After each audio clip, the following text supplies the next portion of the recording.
Tapos lumunan ka ng alon. Well, hindi naman. Iba na kasi yung high pag nandun ka sa wave, pag nakasakay ka. It's the best feeling.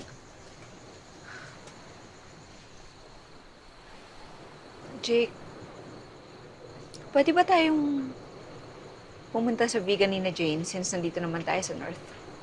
Bakit? May mahal ka ba sa vegan? Wala. Gusto ko lang na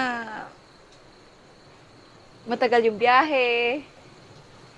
Gusto ko lang na makasama ka.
Gwapo mo talaga.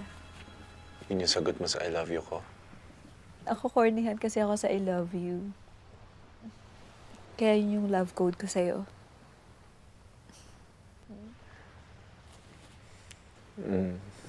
Okay. I won't complain. Kasi alam ko naman talagang gwapo ako eh. At love mo ako. Ikaw, bakit ang sungit mo? Hindi ako masungit, no? Yun lang din kasi yung love code ko sa'yo. Gaya-gaya ka! Akala mo ikaw lang ang baduy, ah. Oh! Pag sinabi kong masungit ka, ang ibig sabihin nun, I love you.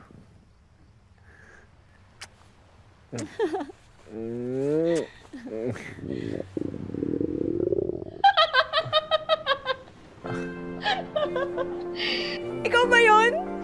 Ikaw yun. Ikaw yun eh! Ikaw yun eh, ha?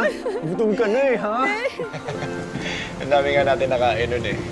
Oo. At vegan longganisa talaga yung kinain natin for dinner. Buti na lang talaga meron doon sa resto, no? Tapos ang baho pa ng hininga natin. Pero hinalikan mo pa rin ako nun. Naka-round 2 pa nga tayo eh.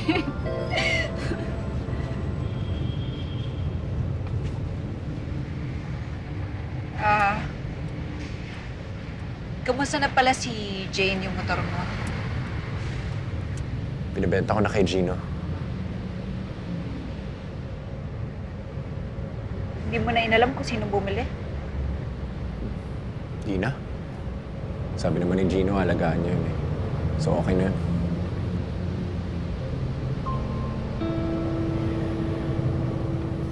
Thank you.